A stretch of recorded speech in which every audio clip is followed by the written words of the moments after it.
Shalom, shalom. First and foremost, I want to give all praises, glory, and honor to Yahweh Bahasham, Yahweh Shai Bahasham, Rachar Kodash, double honors to the apostles and elders of Great Millstone. Salutations, much love and respect to you, Akim, out there pushing this word out in truth and sincerity. This lesson is going to be based on Ezekiel, the 33rd chapter. I may not go through the whole of Ezekiel, the 33rd chapter. I wouldn't even call this a breakdown, but we'll see where the Spirit leads. Maybe it will lead to a breakdown. But I'm going to start with Ezekiel 62. All right. Start with Ezekiel 62 in verse 6. It says, I have set watchmen upon thy walls, O Jerusalem, which shall never hold their peace day nor night. Well, first and foremost, let me give all praises, glory, and honor to Yahweh, Ba'ashem, Yahweh Shai, Ba'ashem, Rachar Kodash, double honors to the apostles and elders of Great Millstone. If I haven't done that already. And as this scripture said, it said what? I have set watchmen upon thy walls. Who are the watchmen? The watchmen are the prophets. The prophets are the ones that were set up to warn the people. Because a watchman, you would used to have a watchman on a tower, as you see in this image of the city, all right, or multiple towers, and they would be looking for oncoming troops. Okay? And if there was danger, oncoming troops, then they would have to blow the trumpet. Okay, and the trumpet was a warning. And then you would have another one that would run down and go verbally explain what they saw. Okay, but it would start with the trumpet, which would warn the people that there was danger. They would blow the trumpet in a particular way to signify danger, you know. So that's the point, okay? It says, I have set watchmen upon thy walls, O Jerusalem, which shall never hold their peace day nor night. Ye that make mention of the Lord, keep not silence. And they weren't supposed to just do it one time. They were supposed to do it multiple times to make sure that the people heard it, all right? So that the people could understand this is, until the people understood that this was oncoming danger. You understand what I'm saying? So we're constantly out there prophesying because we're seeing the oncoming danger, the judgment of the Lord. All right. And the only way to evade this judgment and to flee from the times that are to come, because the scriptures speak about fleeing from these times, the only way to flee is to cleave unto Yahweh Ba'ashem Yahweh Shai.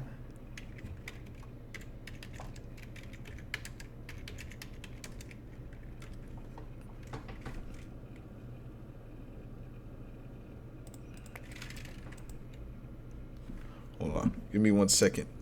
And also what I'm going to get is matter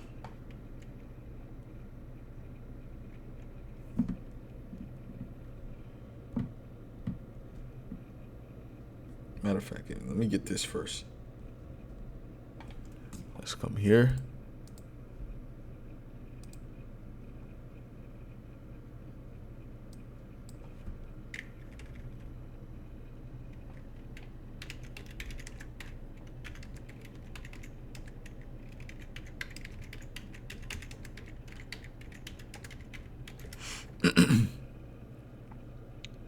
So 2nd Ezra 14 and verse 15. And matter of fact, I'll start at verse 13. It says, Now therefore set thine house in order and reprove thy people. Comfort such of them as be in trouble, and now renounce corruption. Right. So we have to comfort, we have to reprove our people and comfort our people. So it's a reprovement and a comforting. Okay, it's a thing where you have to break them down by showing them they're going off, but then you have to build them up, the ones that will hear you. All right. But it's not just a breakdown thing, but the reproving is for them to change so that they can be delivered. Okay, becoming that new creature in Yahweh Shai. It says, let go from the mortal thoughts, cast away the burdens of man, put off now the weak nature. Okay, and we have to stand strong for Yahweh Shai. We have to, and this whole thing of us fighting and pushing this word out and being separate from the world, because this is a very lonely life as a man of the Lord. okay, that you live. Even though you have brothers, it's still lonely throughout the world. Okay, you see what I'm saying? You know, and most brothers don't have women and things of that nature. So this is a very lonely, solitary life that we live. So we have to be strong and faithful to Yahweh Shem Yahushai in that. Okay, and stand firm for this truth. It says, set aside the thoughts that are most heavy unto thee, and haste thee to flee from these times. So we have to flee from these times. How are we going to flee from these times? By cleaving unto Yahweh Shem Yahushai. For yet greater evils than those which thou hast seen happen shall be done hereafter. For look, how much the world shall be weaker through age, so much the more shall evils increase upon them that dwell therein. So right now, particularly, okay, this is the most wicked and evil time that has ever been on the earth. And this is the time where the Lord is going to bring the most evil on the earth. Okay, you see that new American quarter since 2020, they're turning their back on the inscription of "In God We Trust," which they never trusted in the Most High. This place with America was always wicked, was always evil. Canada was always evil. Anywhere these Edomites were at was always evil. They're just the greatest hypocrites to ever grace the planet, to ever step foot on the earth. Okay, that's all. But they've never been with the Most High. But that was a signification of how they've completely thrown away the concept of God, the concept of the scriptures completely. Okay?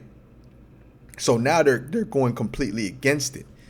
They're fighting against the concept of the scriptures, the concept of the Most High. So the Most High is going to bring some major judgment. So he told us to flee from these times. He told us to get away from these times. And where are we fleeing to? Guess what? We're fleeing to the tower. What tower are we speaking about? Let's get Proverbs 18 and 10.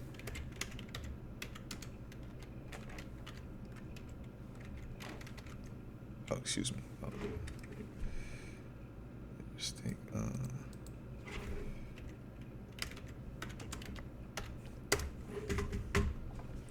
it's Proverbs 18 and verse 10. It says, the name of Yahweh is a strong tower. The righteous runneth into it and is safe. So we're warning the people, but at the same time, the tower from which we warn is Yahweh Ba'ashem Yahushai. And guess what? We're protected because we're warning the people. You see that? You see that? They can't get to us in that tower. Okay, those doors are barred off. That tower that we're upon is impenetrable. See? But only the ones that take heed will be brought into that tower and be protected. The rest of them, they're going to die in their own sins. And that's not our problem, because we're doing our job. We're wiping our hands clean of the blood. We're out there every week. We're out there, us particularly, the Montreal, Canada camp, we're out here twice a week, man. Every Saturday and every Tuesday, we're out there, man. Okay? Through the spirit and power of Yahweh Ba'ashem Yahushai, warning the people. So we've become a fixture in the city. And that's what we have to be. You have to become a fixture. Like in New York, they have the Statue of Liberty. That's a fixture in that. When people go there, they know they're gonna see the Statue of Liberty. People go there and they're in awe at that monument, which is nothing more than an idol. But nonetheless, people are in awe of that. They go to Egypt. What do they look to see? The fixtures of what? The pyramids. Okay? You see? Which were built by our people, by the way. Okay? But this is what they go over there to see. They go over there to see these particular fixtures. People should know, oh yeah, you know, they should be well acquainted that, you know, if I go here, you know, these Israelites are going to be out today. I know these Israelites are going to be out today. These Israelites are going to be out today. We see the same faces passing by our camp over and over and over and over again. And they know when they turn that corner, first of all, they hear us from coming from down the street right before they turn the corner. But when they turn that corner, they know they're going to see the Hebrew Israelites. Okay? Because we're out there constantly warning. But when that time of mercy is taken away, the warning is over. This is Ezekiel 33. in verse 1, it says, again, the word of Yahweh came unto me, saying, Son of man, speak to the children of thy people, and say unto them, when I bring the sword upon a land, if the people of the land take a man of their coast, and set him for their watchman, if when he seeth the sword come upon the land, he blow the trumpet and warn the people, then whosoever heareth the sound of the trumpet and taketh not warning, if the sword come and take him away, his blood shall be upon his own head. Right? So it's the same thing back then. If you hear the trumpet being blown and you don't move with urgency and you get put to death, that's your problem. Okay? That's not the watchman who blew the trumpet's problem. Okay? He did his job. It says, he heard the sound of the trumpet and took not warning, his blood shall be upon him. But he that taketh warning shall deliver his soul. But if the watchman see the sword come and blow not the trumpet, and the people be not warned, if the sword come and take any person from among them, he is taken away in his iniquity, but his blood will I require at the watchman's hand. Right. And the watchman couldn't blow the trumpet all light, where people could barely hear it. You just blow it 3 times, and then that's it. Oh, was that it? Was that, people are going to be questioning, was that it? No, you got to keep going, man. You got to, you know what I'm saying? You got to keep doing it until you run out of breath, man. Till you can't do it no more, man. That's how important it is, man. For everyone to understand what's happening, man. And then you have another watchman running down. Oh, the enemy. The enemy is coming. Okay? You see what I'm saying? Because it's urgent. You see what I'm saying? It says, but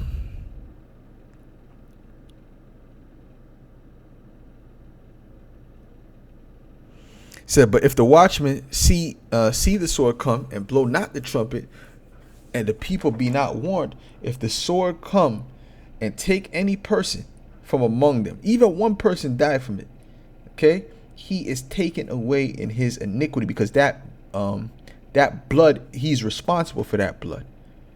But his blood will I require at the watchman's hand. He's responsible for that blood. So no, that person will be taken in his iniquity, because who has died being innocent. But the watchman is responsible also for that blood being shed, because he didn't do his job as a watchman.